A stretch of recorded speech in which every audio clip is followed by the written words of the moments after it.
Hello, fourth grade. Here's your literature story for the week. Paul Bunyan and Babe the Blue Ox. I'm going to ask that you get out your literature book and follow along with me because I think it'll be hard to see the text on the video. But I will try to make it as large as possible and use my tracking finger so that if you can see it, that you can follow along. But I think it's best that you use your literature book. And we're on page 671. Paul Bunyan, the greatest logger of all time, the giant who pretty much invented the lumber industry, was born and raised in Maine. He had logged off the better part of that state before he turned 20. After that, he did some work in Canada before he turned up in Michigan. He became boss of a camp on the Big Onion River, where he would cut down so much timber in a day that 300 mule drivers would have to work day and night to haul his logs to the river. He headed a camp full of mighty men, including French Canadians, Swedes, Irishmen, Scots, and any other logger who could give a good account of himself. But his truest companion was Babe the Blue Ox.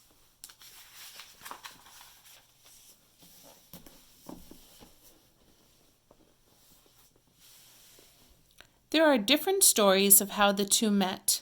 One story is that Paul found Babe during the winter of the blue snow. On that special morning, Paul woke just before dawn, broke up the ice on a little lake nearby, and washed his face, parted his hair with a hand axe, and combed his beard with a cross-cut saw. Then he went out looking for a stand of trees to cut down, walking through the blue snow that filled the woods.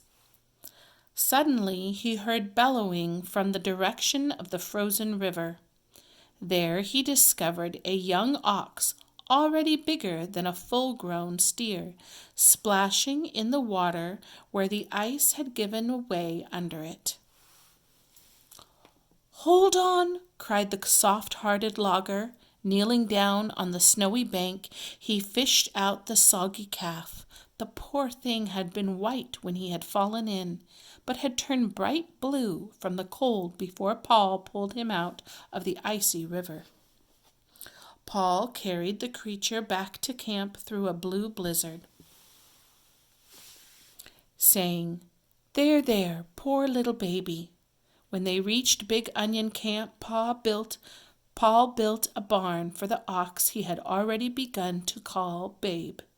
Then he searched the mountains around for moose moss to make soup for the calf.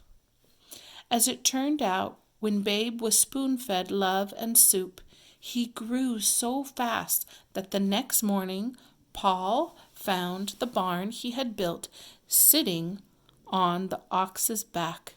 Then Paul put his hands on his hips and said with a smile, "You're sure gonna be something to reckon with." Then he scratched at his beard and thoughtfully and added, "You have so much power, it shouldn't be wasted. When you're grown up, I'll find you some useful work." Babe made a soft chuckling sound as if to say, "That's fine with me." Paul kept on feeding Babe, and pretty soon the animal was up to full size, measuring 42 axe handles between the eyes. An ordinary person standing at Babe's head or tail would have to use a telescope to see what was happening at the other end. Some people say that Paul dug the Great Lakes so that Babe would always have fresh water. A lot of the smaller lakes in Wisconsin and Minnesota, they add, are simply Babe's hoof prints filled with water. Babe's shoes were made by the blacksmith Ole Olson, who sank to his knees in solid rock the first time he tried to carry one. At first, there was a lot of grumbling because Paul put part of his crew to work, bringing in enough hay to feed Babe. "That critter's a waste of hay and time," some men said. The matter was settled by Johnny Inkslinger, Paul's bookkeeper. He used a special fountain pen that was 18 feet long and connected by a 3-foot hose to 38 barrels of ink on the shelf over his desk. Always looking for a way to save a penny, Johnny once saved 9 barrels of ink over a winter by not crossing his T's or dotting his I's. He pointed out, "Babe really saves us money. He can haul the lumber in one trip that we needed 300 mule drivers for. Thanks to him, we make more money. That means your paychecks are bigger."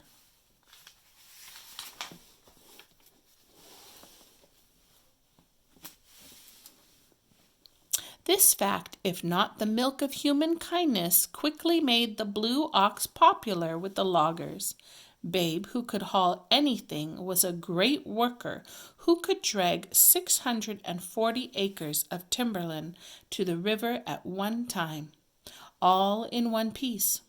There Paul's crew chopped down the trees. Then the blue ox hauled the cleared land back into place. Paul would also use the blue ox in plenty of other ways. Once, when one of Paul's men sent the wrong lumber down the Mississippi to New Orleans, Paul was faced with the problem of getting the lumber back upstream.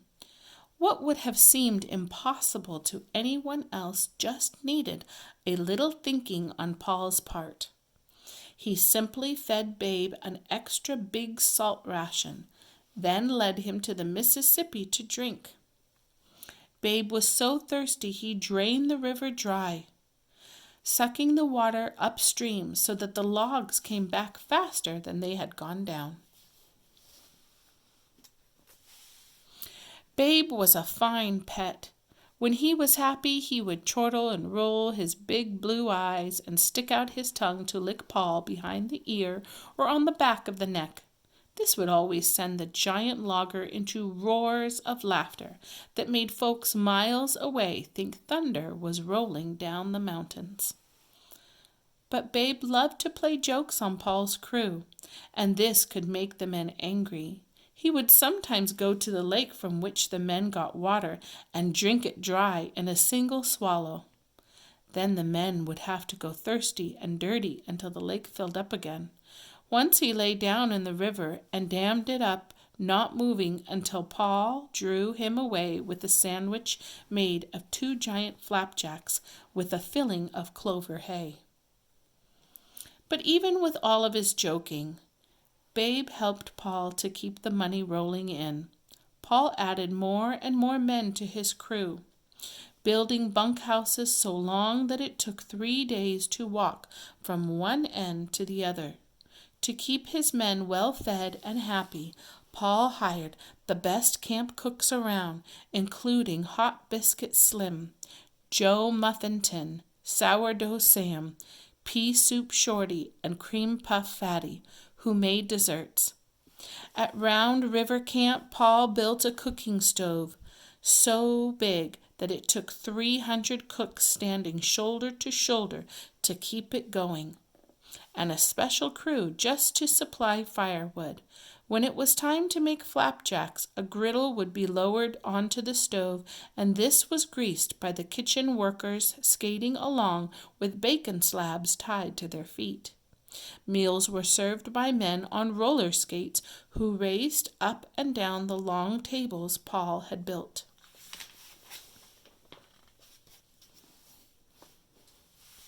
When they were ready to move on to the next camp in North Dakota, Paul got the bright idea of tying all the camp buildings together with the cookhouse in the lead and having Babe haul the camp to Red River. When he yelled, "Gee, ha, yay!" Babe pulled the camp over mountains and plains while the loggers leaned out the cabin windows, waving to anyone that happened to see, though for the most part only the wild creature of the woods saw them pass. One winter Paul logged off North Dakota with the 7 axemen, his finest lumberjacks.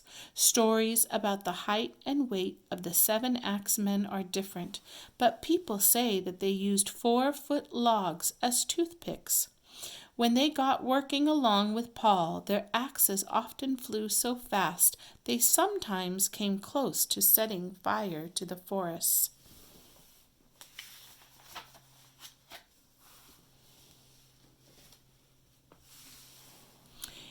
In the Dakotas, they all got carried away and logged off the whole of the state until there wasn't much left but bushes. Looking around and feeling a little bad, Paul said, "I think maybe we should have stopped a while back." Sitting on a big stump, Babe beside him, Paul looked out over the story wasteland he had helped make. To Babe he said, "I won't let this happen again. It isn't good for the land, and there's nothing left for an honest logger to make a living from." True to his spirit of making the best of the worst, Paul got up, took a big hammer, and pounded down the stumps into the ground. He turned the Dakotas into smooth, rolling plains that became fine farmland. But Paul was never able to cross the Dakotas without thinking of the great forest that had disappeared under his axe. When Paul and his men returned to the North Woods, they found that pine trees, loggers, and a certain blue ox were not the only things that came big-sized there. They were attacked by giant mosquitoes that had to be fought off with pikes and axes. When they tried to escape into a cabin, these monsters would tear off the roof or chew through the log walls. Paul decided to fight fire with fire, so he sent Sourdough Sam back to Maine for some of the giant bees Paul remembered from his boyhood. Sourdough had to bring the insects back on foot with their wings tied because they could not be controlled if they were allowed to fly. He collected their stingers, gave them boots, and marched them 2 by 2 to Paul's camp. But when Paul let the bees go, thinking they would chase away the mosquitoes, he found he had planned wrong. The bees and mosquitoes intermarried, producing offspring with stingers in front and behind, and they got Paul's men coming and going. Paul got rid of them by sending ships full of sugar and molasses out to the middle of Lake Superior.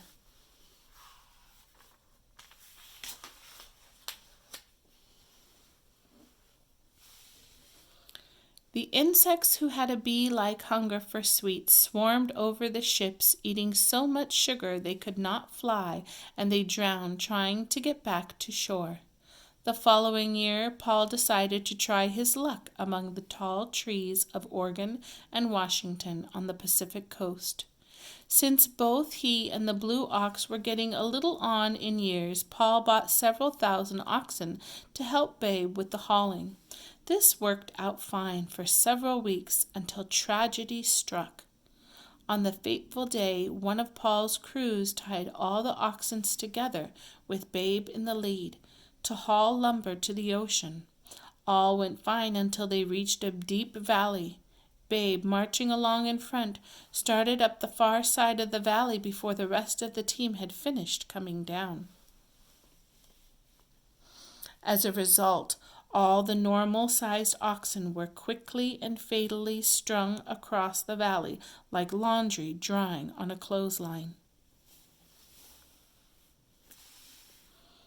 By the time Paul discovered what had happened, there was not much to do but tell the men back at camp that there would be plenty of beef for breakfast, lunch, and dinner. After that, Babe continued to do the hauling alone, but Paul could see the blue ox was slowing down a bit, and to tell the truth, he felt himself slowing down some. To Babe, he said, "All these logging trucks and chainsaws and sawmills full of fancy gadgets are making me feel a little useless, even if I invented half the stuff myself." Babe made a soft sound as if to say, "I agree." Not long after, they took themselves up to Alaska, where they enjoyed some old-fashioned logging. When they had had their fill of the Arctic, they came back.